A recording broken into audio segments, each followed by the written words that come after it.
В нашу редакцию обратились жители дома номер 40 по улице Интернациональной в Ухте. С наступлением оттепели во всех 6 подъездах дома случился настоящий потоп из-за протекающей крыши. Причем после ее недавнего ремонта, за который жильцы заплатили управляющей компании более $500 000 рублей. Накануне ситуация усугубилась. Вода в подъезды пошла из ливневок. Виктория Науменко выехала на место. Жители дома номер 40 не радуются звону капели, потому что капель у них прямо в подъездах. Стоит запах сырости, на площадках тряпки и тазики. Почти везде вода прошла от 5-го на несколько этажей вниз. У каждого здесь своя история потопа.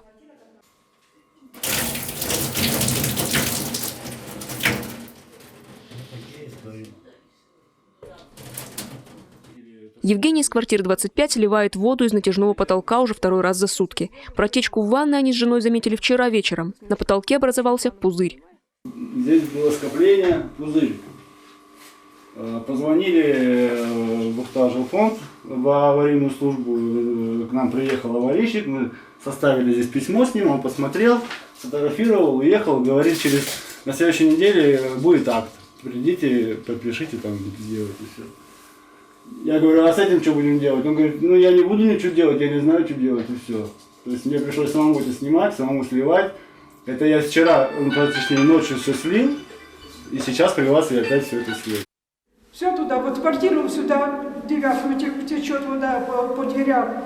В 7-ю текло вот у женщины, у пенсионера. Вера Клементьева с 4-го этажа уже не считает, сколько раз ее заливала. 80-летняя бабушка живет одна, и проконтролировать протечки, вовремя подставить тазики ей не удается. Вода по стенам течет к соседям.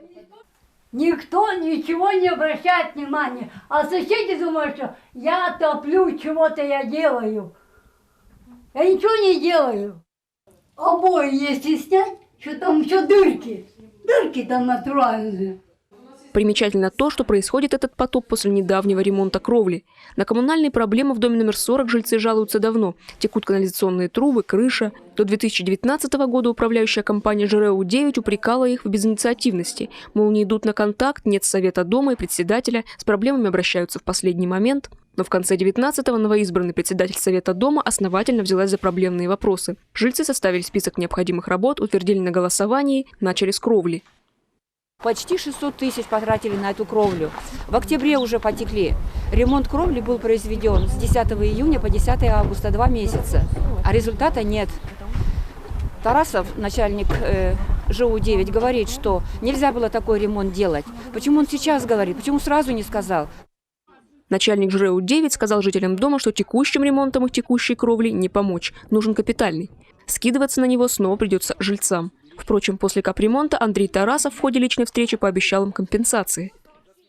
Я же вам это пояснил, что после ремонта кровли вам будет произведен квартира. А каким способом выплата вам денежной компенсации или мы по факту делаем выполненный ремонт, я вот это просто не уточняю. А вот ситуацию с водостоками он не прокомментировал никак. На протечках отремонтированной кровли сюрпризы от управляющей компании не закончились. Вчера дом затопило еще из ливневой канализации. Причем накануне в строении провели регулярный сезонный осмотр, как утверждает управляющая компания. Никакого акта со мной не подписывается. Когда они его осматривают, как осматривают, до сих пор не знаю.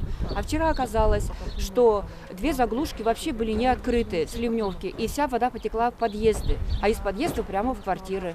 Когда я позвонила Тарасову вечером, что вот нас топит 3-й подъезд, приходите, помогите, спасите. Сейчас отправлю мужиков. Пока он отправлял, уже жилец 26-й квартиры сам откопал трубу, которая внизу по земле идет под снегом. Откопали снег, разморозили ливневку, трубу эту, и вода потекла оттуда, прямо на улицу, фонтаном. Начальник ЖРЭУ-9 пока лишь пообещал отправить к жителям дома номер 40 специалистов для составления актов. Тем временем жильцы уже написали на управляющую компанию заявление в Государственную жилищную инспекцию. Как нам пояснили в управлении ЖКХ администрации Ухты, ситуация на контроле мэрии. Однако в их полномочиях также лишь обращение в Госжилинспекцию. Сами жильцы дома могут дойти до прокуратуры и суда. Жилищная инспекция, где может привлечь, если выявить нарушение, то может привлечь к административной ответственности.